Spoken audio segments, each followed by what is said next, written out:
Hello, my dear friends.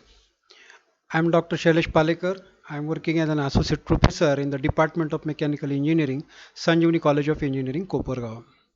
In the continuation with the video lectures for our Dynamics of Machinery subject, today we are here to discuss about the different methods to determine the natural frequency of the vibratory systems. So, in the very second or third lecture, we have found the definition of natural frequency. Natural frequency can be defined as the frequency of free vibration of the system. So, to avoid the resonance, we must have the clear understanding of natural frequency, or we must have the value of natural frequency to design a system so that we can avoid the resonance throughout its operation, and which will avoid the distortion in the system. So, to therefore, it is very important to find the natural frequency. The natural frequency of any body or a system depends upon the geometrical parameters and mass properties of the body. It is independent of the forces acting on the body or system. So, the basic characteristic of natural frequency is that it is depending upon the geometrical parameters or geometry of the system and the mass associated with it. So mass properties of the body, but it is independent of the forces acting on the body or system, as it is a free, or it is a frequency of free vibration. So the forces must be neglected or must be ignored. Not ignored, we can say we should not consider the forces which are acting, otherwise it will be the forced frequency. Is that clear, my dear friends? So it is always independent of the forces acting on the body or system. So to find this natural frequency, there are so many methods which are available in the books. But the basic methods which we have to learn when we are in basic course of this vibration or dynamics of machinery. So there are various methods to obtain the equation of motion of a vibrating body, which can be used to find the natural frequency of the vibratory system. So the very first method is equilibrium method, then the second method is energy method, and third method is release method. So all these methods, by using all these methods, first of all what we have to do is we have to define, we have to def, determine the equation of motion of that vibratory body or vibrating body, and from that equation we get the natural frequency of the system. So the very first method of finding the natural frequency is the equation of equilibrium, or the D'Alembert's principle. So equilibrium method, this is based on D'Alembert's principle. In the second year or third year of your engineering, you might have gone through this D'Alembert's principle. Once again we will repeat it, or we will quickly go through it and we will start our work. So according to D'Alembert's principle, a body or a system which is not in static equilibrium due to acceleration it possesses can be brought to static equilibrium by introducing the inertia force on it. So this inertia force is equal to the mass times acceleration, and its direction is opposite to that of acceleration. So this principle we will use in the vibratory systems. In vibratory system, the algebraic sum of inertia forces and all external forces acting on the system must be equal to 0. Then we can say that the system is in equilibrium, or will come to the equilibrium. So in another way, if we want to understand this principle, or how we have to apply this principle in to the vibratory systems, that in vibratory system, first of all we have to understand what are the different forces, what are the different elements are there, and what forces they are developing when we apply the some initial excitation force on the system, so that system will perform certain vibration. So for all the elements which are there in the system, we have to find the forces which are developed in them, and the resisting forces which the systems or those elements or those parts of the vibratory system are showing. So all we have to take the summation of all these forces, and we have to say that the for equilibrium the equation or the summation of all these forces must be equal to 0. So this way we will apply the principle, D'Alembert's principle, to the vibratory system. This principle is used for developing the equation of motion. As just we have discussed that this, by using this all these principles or all these methods, first of all what we have to do, we have to develop the equation of motion for that system, and then from that equation of motion we have to find the natural frequency of that system. So here, to how we can apply, how we will apply, we can able to apply the D'Alembert's principle to the vibratory system. This is an example. So my dear friends, here we have shown one spring which is constant at top end and free at bottom end. So after that, in the second stage, what we have done, we have attached one mass to this system. When we attach the mass to this system, automatically this spring gets stretched in downward direction, and this initial deflection we will show by using delta.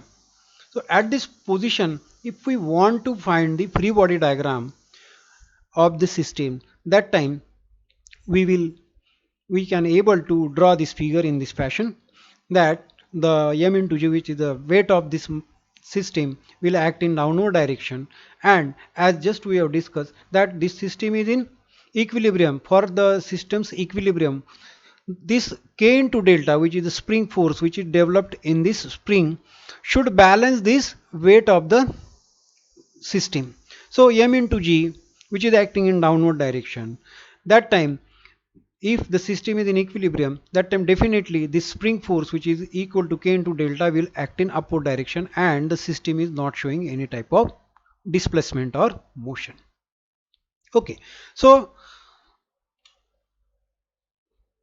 we have discussed whatever we have discussed. I have written over here. A spring of negligible mass in an unstrained position is shown in figure. When the mass is attached to the free end of spring, it will deflect by delta due to gravitational force m into g. At this position, the gravitational force must be equal to spring force for the system to be in equilibrium. If the system is, your system is in equilibrium, that time the m into g is equals to k into delta. K into delta is nothing but the spring force. Remember this equation number 1. Then let m mass suspended from the spring, which is in kg, then k the stiffness of the spring, delta the deflection of the spring due to weight, and x is the displacement given to the mass by application of initial external force from the mean position. So here in the third figure, what we have done, we have shown certain displacement of the system in downward direction. This center line shows the equilibrium position of the system, and now we have stretched the spring in the downward direction to apply certain excitation force to the system, and we will relieve that force so that system will perform certain oscillation. This is the case of free vibration. Is that so? Due to the application of force, suppose the spring gets stretched in downward direction by amount x, then the total deflection of the spring from the initial condition is x plus delta. X plus delta. Okay, at this position, if I want to draw the free body diagram of this spring and mass system, then for the equilibrium condition, the whatever the forces which are acting in or developed in this system during this motion, their opposite forces can be shown like this. As the spring is moving in downward direction, therefore its spring force which resists this motion will develop in upward direction. So we have shown this force k into x plus delta. This is the additional force k into delta. Now the displacement is x, so k into x plus delta will be the total spring force which is developed in the spring, which will oppose the motion. Now m into g, this is the gravitational force which is always acting in downward direction, so we have shown it in downward direction. Now as the motion of the system is shown in downward direction, so the inertia, which is the resisting force of this system, total system, will act in upward direction. So m into x double dot, m into x double dot, m into x double dot, x double dot is what? The acceleration, mass into acceleration. So when we discuss the vibration, that time always the displacement is shown by x, then its first derivative, which is the velocity, is shown by x single dot, and its acceleration, which is again the derivative of velocity, is, or we can say double derivative of the displacement, will be shown by m into x double dot. There are two dots on the head of the x, so m into x double dot is nothing but the inertia force which it developed, and x double dot is the acceleration. So at this displaced position, and by using this free body diagram, we have discussed, or we can write the various forces acting on the system and their direction. First of all, we have to write all these things, and then we can sum up all these forces according to D'Alembert's principle. So the forces acting on the mass are inertia force m into x double dot, which will be in upward direction as the motion is in downward direction. Then the spring force or restoring force, which will the role of the spring is what, that it is acting as a restoring element which will try to come back the system to the initial position or equilibrium position. So the force which causes this equilibrium will be k into x plus delta. If the motion is in downward direction, that time its direction will be in upward direction, or it will be acting in upward, it will act upwards, and the gravitational force which is acting in downward direction. So according to D'Alembert's principle, what we have to do is we have to carry out the summation of all the forces which are acting in opposite direction of the opposite direction to the motion. So if you remember the previous figure, then we can write the equation like this: summation of inertia force plus external force must be equal to 0. Then m into x double dot, which is the inertia force, if you remember the figure, this figure. So m into x double dot, which is also acting in upward direction, and k into x plus delta is acting in upward direction. These are two forces which are acting in upward direction, and only one force is there, gravitational force, which is acting in downward direction. So let us assume the upward acting forces, we will assign the positive sign, and the downward force, which is the only force acting in opposite direction, we will assign negative sign to it. So with this we could get the equation like this: m into x double dot plus k into x plus delta minus m into g is equals to 0. Okay, now m into x double dot, now we will expand this bracket, so we could write the equation like this: m into x double dot plus k into x plus k into delta minus m into g. But according to our equation 1, k into delta is equals to the gravitational force m into g, so we can neglect the effect of these, and ultimately we get the equation like this: m into x double dot plus k into x is equals to 0. Therefore we could write x double dot plus k, this m will give to this k, so we could write the equation x double dot plus k by m into x is equals to 0. This is our, let us call this equation as equation number 2. And in the very, we can say, 7th or 8th lecture, we have discussed the fundamental equation of motion of simple harmonic motion, or SHM. That equation was like this: x double dot plus omega n square into x is equals to 0. If we compare these two, then you can easily understand these two equations are similar one, and instead of omega n square we get k by m, and this omega n is nothing but the circular natural frequency or natural frequency of the system. So if you compare these two equations, then we could write omega n square is equals to k by m. Therefore omega n is equals to square root of k by m. But the natural frequency fn of vibration is, fn is equals to omega n upon 2 pi. This equation already we have seen in previous or in the lectures. So we get fn is equals to omega n upon 2 pi, and ultimately, but omega n is equals to what we have, square root of k by m. So we could write the equation like this: 1 upon 2 pi into square root of k by m. This is the natural frequency of our spring and mass system, which we have taken as an example. This way we could get the natural frequency of the vibratory body by developing the equation of motion by applying principle, equilibrium principle. Here we have taken this method, that is equilibrium principle. Also from equation 1, which is m into g is equals to k by delta. Therefore, we could write k by m is equals to g by delta, and ultimately Fn is equals to 1 upon 2 pi.